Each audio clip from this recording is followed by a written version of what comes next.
할렐루야. 새벽에 잘 오셨습니다. 오늘 말씀은 마태복음 9장 14절에서 17절까지 말씀, 마태복음 9장 14절부터 17절까지 말씀 우리 한 목소리로 같이 읽겠습니다. 그때에 요한의 제자들이 예수께 나와 이르되 우리와 바리새인들은 금식하는데 어찌하여 당신의 제자들은 금식하지 아니하나이까?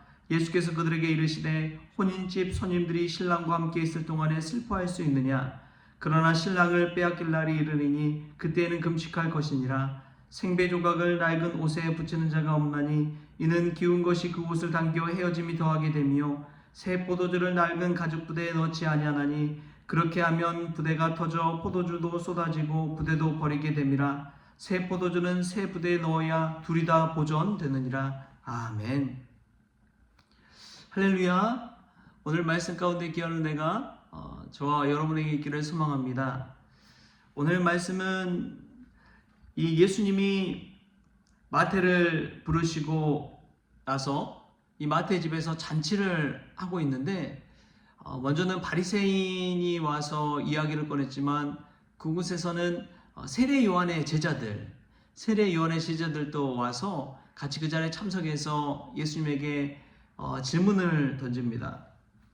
왜 요한의 제자들과 바리새인들은 금식을 하는데 예수님과 예수님의 제자들은 금식을 하지 않습니까? 라는 질문을 하게 됩니다. 이런 이 질문 앞에서 금식 논쟁이 벌어진 것이죠. 금식한다는 것은 그 당시의 전통 또 종교적인 그러한 의식을 뜻합니다. 기도의 한 방법 중에도 금식이지요. 그 금식을 통해서 하나님께 더 가까이 나아가고 또 금식을 통해서 자신을 절제하는 그러한 전통이 그 당시 유대교 전통 가운데 있었습니다. 그래서 너무나 이제 유대인이라면 당연하게 여겼던 그 전통을 예수님과 예수님의 제자들은 지키지 않는 거예요. 그 시기가 되면은 다 금식하고 기도하고 절제하는데 예수님과 예수님의 제자들은 잔치가 벌어지고 음식을 먹고 기뻐하면서 막 이야기를 하고 있는 것입니다. 예를 들면 지금으로 말하면 이 고난주간인데 고난주간에 더 막 기뻐 뛰며 춤추고 막 그러한 모습을 보이는 것이죠. 이것을 보고 요한의 제자들은 도저히 예수님의 모습을 이해할 수가 없었습니다. 그런데 이게 되게 상징적인 이야기입니다. 그 당시에 종교적인 것에 있어서, 틀에 있어서, 제도적인 것에 있어서 예수님의 존재 자체는 도저히 받아들이기 힘든 모습이었습니다. 예수님의 그 가르침과 예수님의 그 능력과 기적과 이사와 여러 가지 것들을 보여줬을 때에 그 당시에 종교 지도자들 그 모든 이들이 이해할 수가 없는 것이지요. 단순히 금식 논쟁이라기보다는 이것은 율법과 복음의 문제이고 육신을 중심으로 살았다가 이제는 영을 중심으로 살아가는 문제입니다. 이것은 이전의 종교적인 틀에서 벗어나서 진리와 뜻과 의미를 더 강조하는 예수님의 모습과 부딪히는 것이지요. 이전 세대와 다음 세대가 완전히 새롭게 부딪히는 것처럼 예수님이 그 당시에 오셔서 보여준 모든 것들은 이러한 놀라운 의미를 담고 있었습니다. 그 상징적인 이야기가 이 금식 문제를 통해서 나타난 거예요. 예수님은 그 비유를 들어서 세 가지를 이야기합니다. 첫 번째로 혼인집에서 신랑이 함께 있는데 같이 기뻐하지 않겠냐. 여기서 신랑은 이제 예수님 본인을 뜻하는 것이죠. 또 두 번째로 생배 조각을 낡은 옷 조각에 붙이면 이 생배 조각을 통해서 옷을 아예 헤어져서 못 입게 된다라는 이야기를 합니다. 세 번째로 새 포도주를 낡은 가죽 부대에 붙이면 부대가 터져서 포도주도 쏟아지고 부대도 못 쓰게 된다. 그렇기 때문에 결론적으로 하신 이야기가 무엇이냐? 바로 17절 말미에 있는 말씀입니다. 우리 같이 한번 읽어볼까요? 17절 말미에 이렇게 나옵니다. 새 포도주는 새 부대에 넣어야 둘이 다 보존되느니라. 그렇습니다. 새 포도주는 새 부대에 넣어야 합니다. 이전의 방식대로만 해서는 절대 되는 것이 아니죠. 이 진리의 내용은 그대로 있되 진리를 표현하는 방식이나 형식이나 틀은 날로 새로워져야 됩니다. 그 시대에 맞춰서 가는 것이죠. 예전에 오늘의 교회에 이제 열린 예배 형식으로 이 찬양 집회가 벌어졌을 때 사람들은 너무나 놀랐습니다. 저기는 왜 어떻게 저렇게 할 수 있나? 구도자 예배라고 해가지고요. 이 그냥 기존에 믿지 않는 불신자들을 넣고 예배하는 그런 예배 틀이 들어와서 찬양하고 바로 말씀 듣고 그런 형식의 예배가 들어오니까 기존의 장로교, 기독교 큰 충격을 받았습니다. 그런데 젊은이들이나 많은 믿지 않는 자들이 막 나와서 구도자 예배를 가득 채우고 하나님을 예배하는 모습을 보고 얼마나 놀랐는지 몰라요.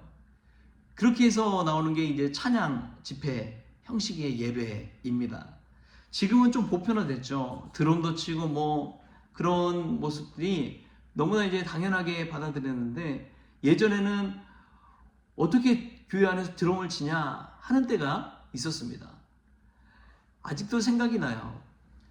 드럼 하나 교회에 갖다 놓는 문제를 가지고 교회에서 회의가 벌어지고 어떻게 그럴 수 있냐 시험 들어가지고 막 교회를 떠난 이들도 있고. 근데 지금은 어떻습니까? 완전히 다 그냥 드럼 뭐 아무 문제가 없잖아요. 근데 그 당시에는 정말 큰 화두였습니다.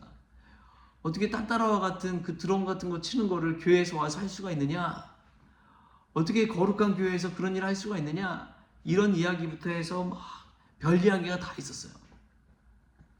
근데 찬양이라는 것이 너무나 이제 익숙해지고 또 많은 이들이 통용하게 되고 받아들이게 되고 그러니까 새로운 문화가 생겨나게 되는 것이지요.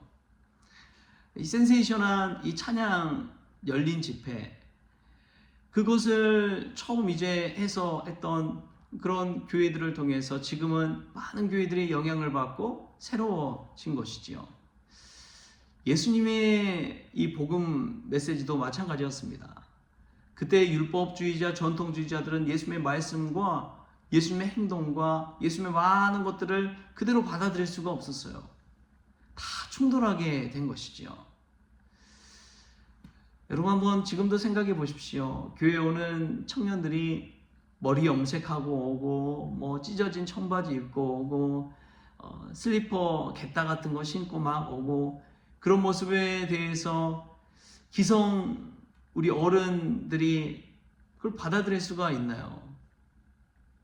근데 이제는 받아들여야 될 때가 됐습니다.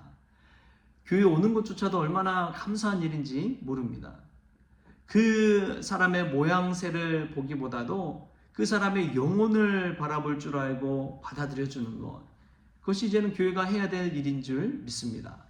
한 영혼을 바라보면서 그 영혼의 소중함을 알고 새 수를 새 부대에 담듯이 우리가 틀과 형식, 격식을 다 깨뜨려 버리되 오히려 예수님의 복음, 말씀, 진리를 더 깊이 이해할 수 있도록 할 수만 있다면 교회는 다시 생기를 얻게 될 줄 믿습니다.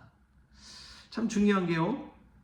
오늘 말씀 이전에 마태를 부를 때 마태의 집에서도 바리새인이 지적했지만 어찌하여 너희 선생은 세리와 죄인들과 함께 잡수시느냐라고 말했고 요한의 제자들은 왜 당신의 제자들은 금식하지 않습니까? 라고 얘기했지만 이 낡은 틀을 가지고 굳어진 마음을 가지고 있는 사람들이 했던 이야기가 늘 비난하고 문제 삼고 그런 거예요. 그런데 예수님과 예수님의 제자들은 늘 새로운 마음을 가지고 새 사람을 입으라라는 그러한 이야기를 우리에게 하고 있는 것입니다. 기존대로만 해서는 될 것이 아닌 것이지요. 날마다 건강한 사람들을 보면 이 새 마음, 새 사람으로 살아가는 사람입니다. 힘든 사람들은 오늘 하루 또 시작됐구나, 오늘 또 힘들겠구나, 이런 이야기지만 정말 기도 안에서 하루를 열어가는 사람은 오늘 또 새날이구나, 새 하루구나, 내가 새 사람으로 태어난 날이구나, 이러한 마음 가지고 기쁨을 하루를 열어가는 것이죠. 여러분 어떻습니까? 오늘 하루 또 힘들 거라고 생각하면서 사십니까? 아니면 오늘 하루 정말 나에게 멋진 일이 일어날 거야 라는 그런 새 마음 가지고 설렘과 흥분과 기대 가운데 하루를 살아가십니까? 저와 여러분이 후자와 같은 마음 가지고 살았으면 좋겠습니다. 예수님과 제자들은 그 당시에 센세이션을 일으키는 이들이었습니다. 하루하루가 얼마나 기쁜지 설레는지 천국잔치가 막 벌어진 것 같았어요. 왜냐하면 그 중심에 예수님이 계셨기 때문에 그렇습니다. 우리도 마찬가지라고 믿습니다. 종교적인 틀과 전통은 있을지 몰라도 내 안에 예수님이 새로 오시기만 한다면, 내 안에 예수님만 계신다면 우리는 새 사람, 또 새 땅, 새 하늘, 기쁨 가운데 하루를 새 날을 열어가게 될 줄 믿습니다. 오늘 하루 이 말씀이 우리에게 은혜가 되어서 새 수를 새 부대에 담듯이 예수님이 우리 안에 오실 때 우리가 새 사람 되어서 기쁨으로 새 날을 열어가는 우리 모든 성원 가족들 될 수 있기를 주신 예수님의 이름으로 축원합니다. 기도하겠습니다. 좋으신 하나님 감사합니다. 우리의 모습, 우리가 지키는 많은 종교적인 규례와 전통들은 있지만 예수님을 내 안에 모셔 새 사람 되기를 원합니다. 예수님이 우리 안에 계실 때에 말랑말랑해지고 또 그 사람의 형식과 모습만 바라보는 것이 아니라 그 사람의 중심과 영혼을 바라보면서 귀히 여길 수 있도록 주님 도와주시옵소서. 그리하여 복음 안에 살아갈 때에 새 날을 새 사람으로 살아갈 수 있도록 오늘 또 은혜 베풀어 주옵소서. 오늘 하루는 내가 또 짐져야 할 무거운 짐을 지는 날이 아니라 오늘 하루는 내가 새로 태어나 새롭게 살아갈 수 있는 하나님 주신 축복의 날이라는 사실을 깨닫고 감사함으로 오늘 하루를 살아가게 하여 주옵소서. 감사하며 예수님의 이름으로 기도하옵나이다. 아멘. 우리 주기도문으로 오늘 새벽 기도를 마치겠습니다. 하늘에 계신 우리 아버지여, 이름이 거룩히 여김을 받으시오며 나라가 임하시오며 뜻이 하늘에서 이루어진 것 같이 땅에서도 이루어지이다. 오늘 우리에게 일용할 양식을 주시옵고 우리가 우리에게 죄진 자를 사하여 준 것 같이 우리 죄를 사하여 주시옵고 우리를 시험에 들게 하지 마시옵고 다만 악에서 구하시옵소서. 나라와 권세와 영광이 아버지께 영원히 있사옵나이다. 아멘.